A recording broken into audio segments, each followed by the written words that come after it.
Photoshop has a lot of tools, 69 to be precise, and today you're gonna learn all of them. Number 1, the Move tool. This is the most basic tool, hence why it's on the very top of the toolbar. It's the tool we use to select layers and move them. Every tool will have options available on the options bar up here at the top. And for the Move tool, a very important one is to go to the gear icon and select the first option, Show Transform Controls. This will show a box around the selected layer, which we can use to scale or rotate it. We use the control points for scaling or place the mouse cursor just outside the control point for rotating. Holding Shift while rotating locks the rotation to increments of 45 degrees. This is a great moment to mention that the keys Shift, Ctrl and Alt are known as modifiers because they modify the behavior of tools. So I recommend always experimenting with these keys. You can always discover new ways to use the same tool. Number 2, the Artboard Tool. This tool allows us to create, move and edit artboards on our document, which in turn are useful for when we need to export multiple images or images in different sizes. This tool is geared towards web design and UX. On the options bar, we can select a size for the artboard from a multitude of presets, as well as edit the width, height, background color, and orientation for each artboard.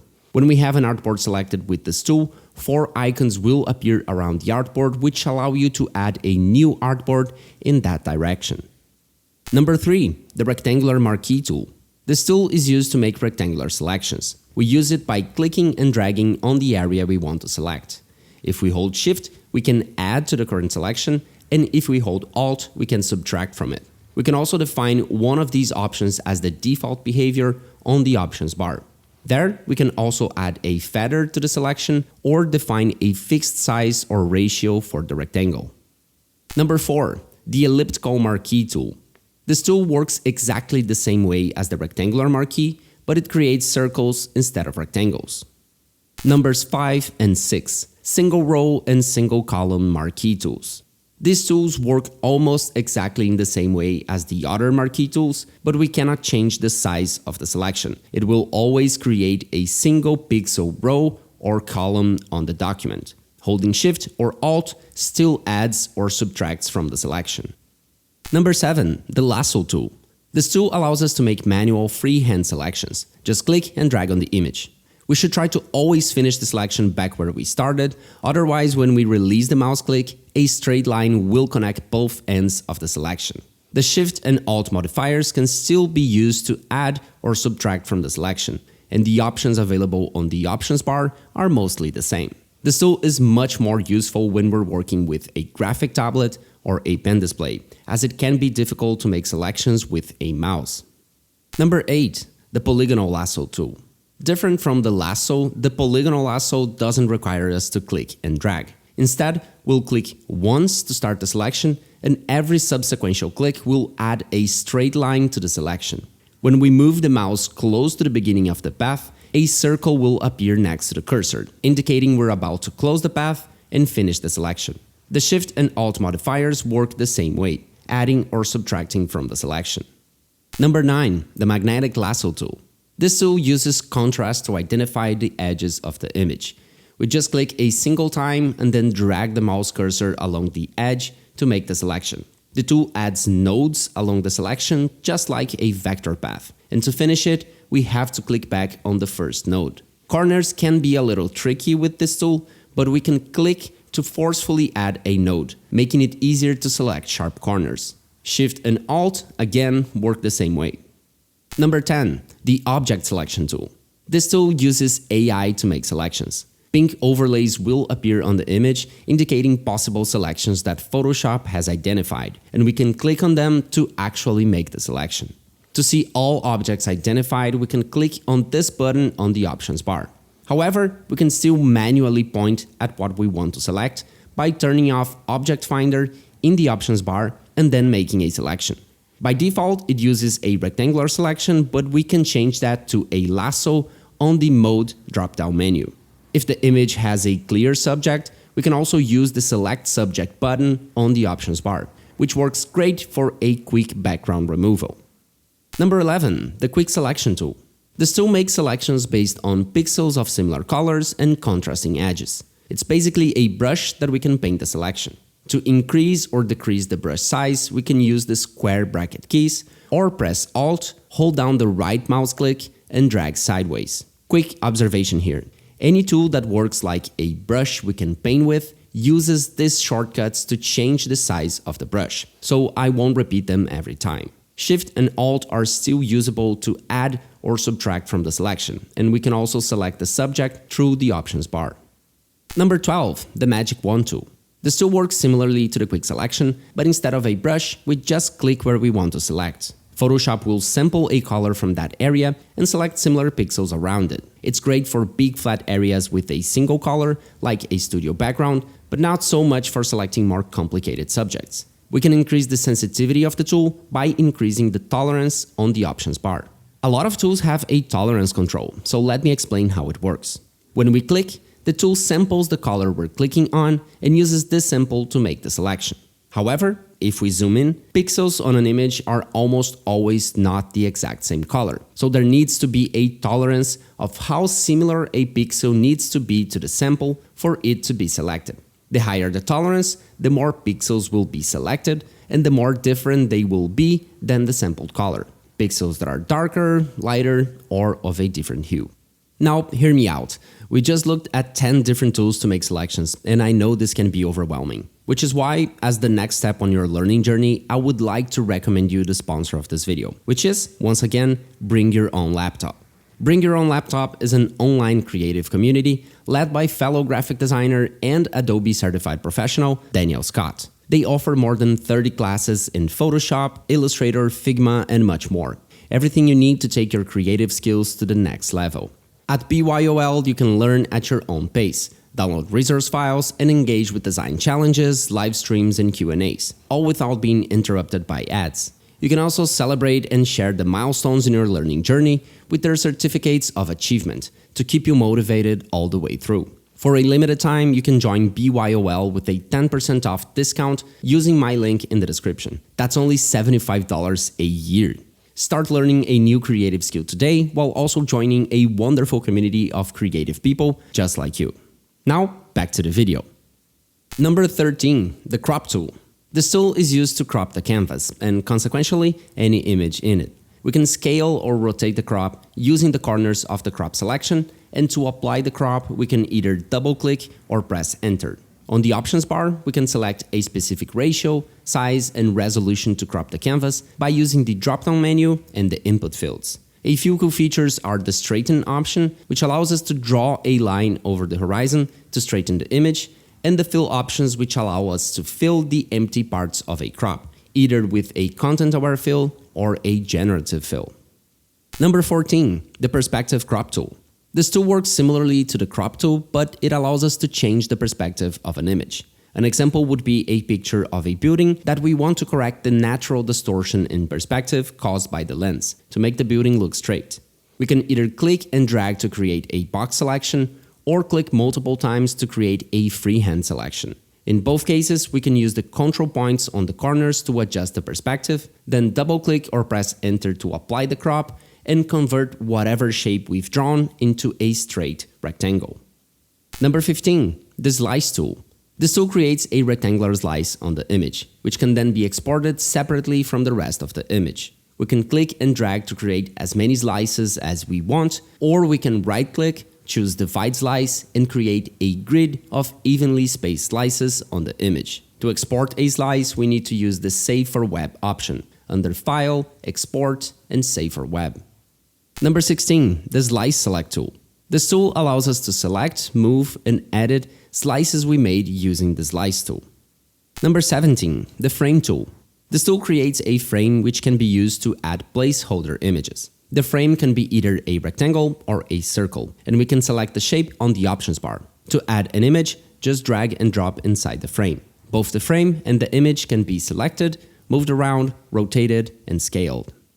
Number 18, the Eyedropper tool. This tool samples a color from the image by clicking on it. If we hold down the mouse click, a ring will appear displaying the current color on the bottom and the new sampled color on top. This ring can be toggled on the options bar, which is where we can also choose the sample size. Point Sample samples the exact pixel you're clicking, while the other options make an average of the surrounding pixels. Number 19. The Color Sampler Tool. This tool works similarly to the eyedropper, but instead of selecting the color, it just writes it down. Clicking anywhere with the color sampler will open the info panel and write down the values for that color. We can sample up to 10 colors simultaneously, and the sample size can be changed on the options bar, just like the eyedropper. Number 20. The Ruler Tool.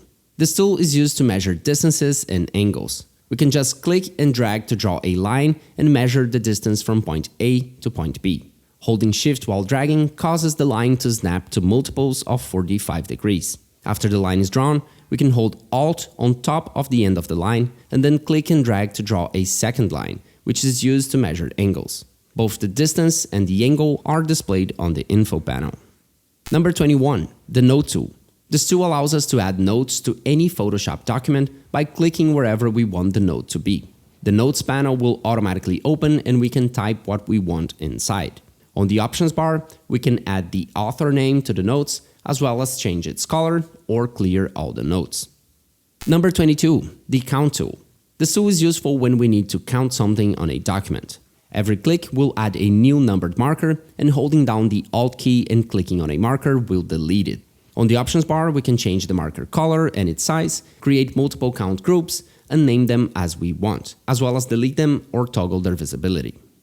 Number 23. The Spot Healing Brush Tool. This tool is used to remove blemishes, imperfections, or really anything from an image. It samples pixels from the surrounding area and blends them to match the texture, lighting, and shading of the area being healed. And it's as easy as painting the area we want. There are 3 types of fill: Content Aware, which is generating new pixels based on its surroundings; Create Texture, which uses the surrounding pixels to create a texture; and Proximity Match, which literally clones an entire chunk of nearby pixels on the painted area. The easiest and most effective is, almost always, the Content Aware fill. Number 24. The Remove Tool. This tool works very similarly to the Spot Healing Brush, but it's strictly focused on removing something, so it almost feels like a simplified version of it. It works extremely well for things like skin blemishes and pimples, as it manages to maintain the texture of the skin, giving a very natural result. Number 25. The Healing Brush Tool.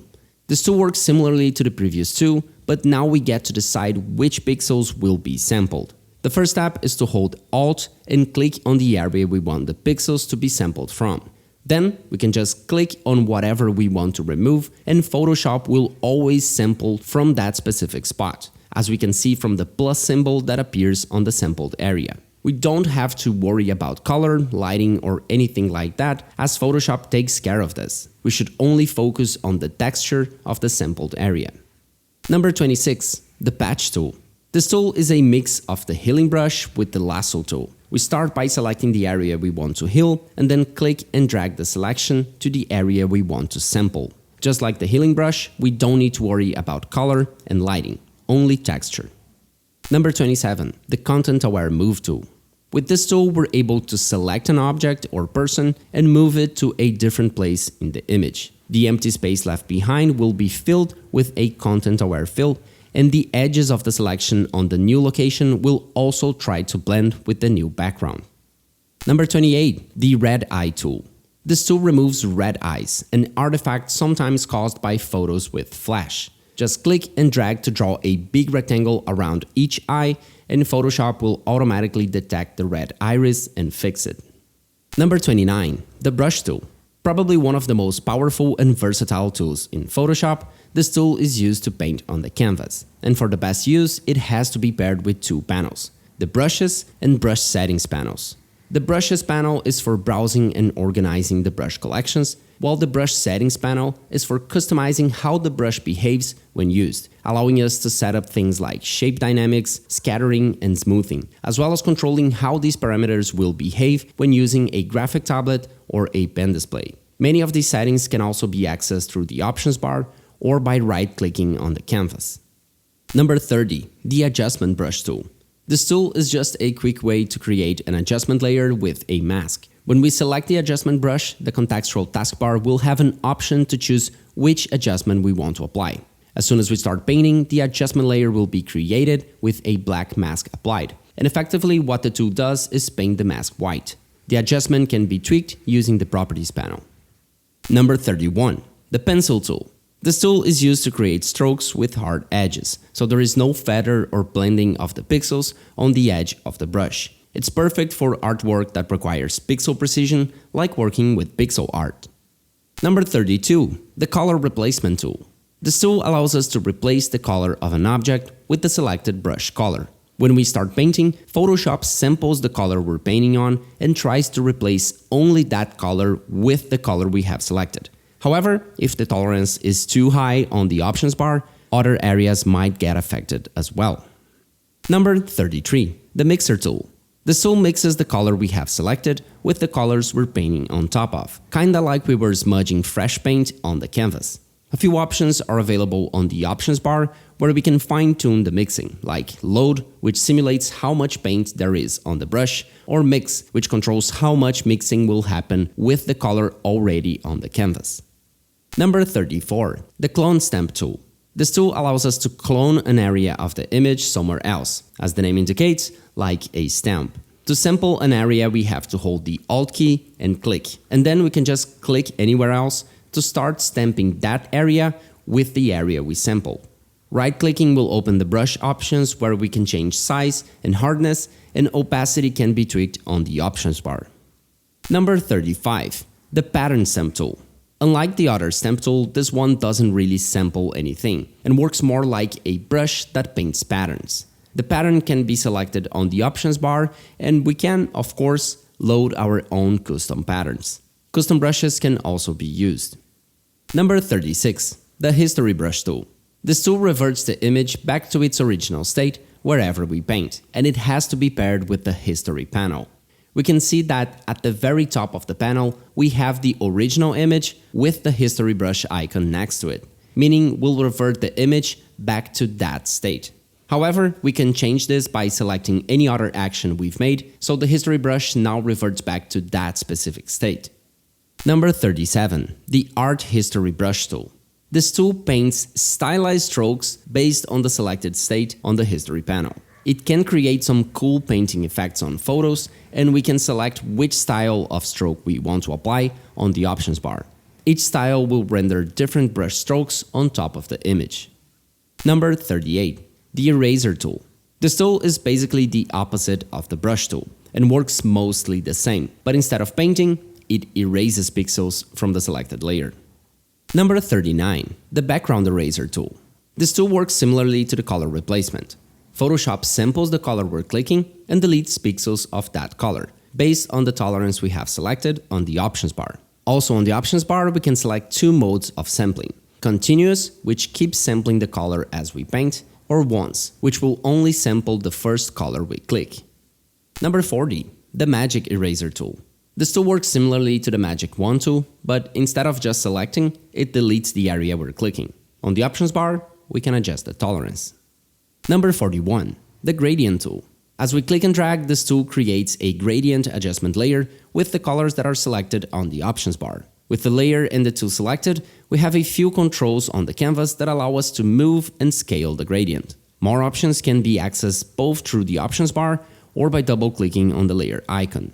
On this window, we can change the color of the gradient, add more than two colors if we want, or change the shape of the gradient. Number 42. The Paint Bucket Tool. This tool paints the area we're clicking with the selected color based on the tolerance selected on the options bar. We can also reduce the opacity of the paint so we fill the area with a transparent layer of paint. Number 43. The Blur Tool. This tool blurs the area inside the circle. We can change the intensity of the tool on the options bar, but the effect itself is not super intense. We cannot make the image super blurry like a Gaussian blur filter would. Number 44. The Sharpen Tool. This tool does the opposite of the Blur Tool. It sharpens the area inside the circle. The intensity of the tool can also be changed on the options bar, but in comparison to sharpen filters, this tool is quite strong and can easily introduce artifacts on the image. Use with caution. Number 45. The Smudge Tool. This tool smudges the area and it requires us to click and drag. The intensity can be selected on the options bar, and the tool often makes the smudged area look blurry. For an alternative with more controls and a better result, use the Liquify filter. Number 46. The Dodge Tool. This tool lightens the area inside the circle. The intensity can be changed on the options bar through the exposure slider, and we can also select if we want to lighten the shadows, the midtones, or the highlights through the range drop-down menu. Holding down the Alt key temporarily swaps to the Burn tool, which we'll see next. Number 47. The Burn tool. This tool is the opposite of the Dodge tool. It darkens the area inside the circle. Intensity and range can also be selected on the options bar, and holding the Alt key temporarily swaps to the Dodge tool. Number 48. The Smudge tool. This tool changes the saturation of the image inside the circle. The option to saturate or desaturate can be selected on the options bar, as well as the intensity of the tool. Number 49. The Pen tool. This tool is used to create vector paths. Each click adds a new anchor point, and clicking and dragging adds handles to create curves. We can close the path by clicking back on the first anchor. Right-clicking once the path is created gives us options like applying the path as a mask or turning it into a selection. We can also create custom shapes by selecting the Shape option on the options bar. Shapes can be customized with colors, strokes, and layer styles. Number 50. The Freeform Pen Tool. This tool is a mix between the Pen tool and the Lasso Tool. We can draw a freehand path, just like with the Lasso Tool, but it then gets converted into a vector path, like the Pen tool. The option to create shapes is also available on the options bar. Number 51. The Curvature Pen Tool. This tool creates a smooth curve between each anchor point, making it easy to create curves that feel natural and organic. We can just click where we want to place an anchor point, and the curve is created automatically. The option to create shapes is also available on the options bar. Number 52. The Add Anchor Point tool. This tool adds an anchor point to an already existing vector path. Number 53. The Remove Anchor Point tool. This tool removes an anchor point from an already existing vector path. Number 54. The Convert Point tool. This tool converts a curved anchor point into a sharp anchor point or vice versa.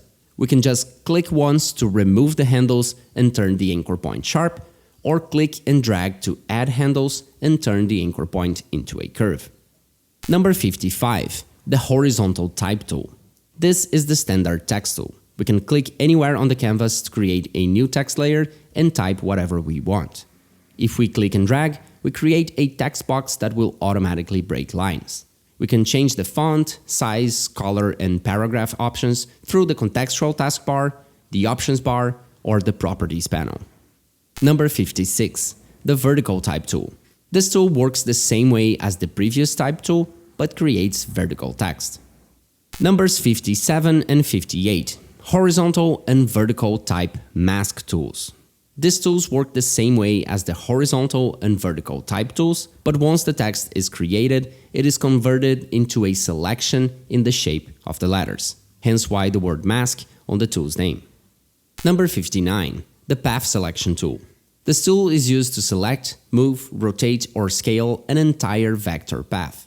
By default, we can only select and move the path, but if we press Ctrl-T to enter transform mode, we can then scale and rotate the path as well. Holding down the Alt key and dragging the path creates a duplicate. Number 60. The Direct Selection tool. While the path selection selects the entire path, the direct selection is used to select and manipulate anchor points and handles. We can just click on an anchor point to select it and then move it around or edit the handles. Selected anchor points can also be deleted by pressing the Delete key. Number 61. The Rectangle tool. This is one of multiple shape tools, which all work very similarly. We can just click and drag on the canvas to create the desired shape. In this case, a rectangle. While dragging the rectangle, we can hold Shift to create a perfect square or Alt to draw from the center. Through the Properties panel, we can change things like color and stroke. Number 62. The Ellipse tool. This tool works the same way as the previous, but creates ellipses. Number 63. The Triangle tool. This tool works the same way as the previous, but creates triangles. Number 64. The Polygon tool. This tool works the same way as the previous, but creates polygons. We can increase the number of sides on the polygon through the options bar. Number 65. The Line tool. This tool is used to create lines. We can hold the Shift key to draw the line on increments of 45 degrees. Lines, obviously, don't take any fill color, only strokes. Number 66. The Custom Shape Tool. This tool works similarly to the other shape tools, but we can choose from a list of pre-existing custom shapes, which we can select on the options bar. Any custom paths we create with the pen tool, for example, can be saved as a custom shape by right-clicking and choosing Define Custom Shape. These custom shapes can then be accessed through the Custom Shape tool. Number 67. The Hand Tool. This tool is used to move around the canvas. Just click and drag. Number 68. The Rotate View Tool. This tool is used to rotate the canvas. Just click and drag. If we hold Shift, we rotate in increments of 45 degrees. This is very useful for those working with digital drawing. Number 69. The Zoom Tool. This tool is used to zoom on the canvas. We can click to zoom in or Alt-click to zoom out. An alternative is to click and drag sideways. Moving right zooms in and moving left zooms out. And that was every tool in Photoshop. If you enjoyed this video, please check this other one here. A special thanks to all my Patreon supporters who help me make high quality content like this one. More on how you can support the channel in the description down below. Don't forget to like, subscribe, and leave a comment if you have any doubts. Thank you so much for watching and have a great day. Bye!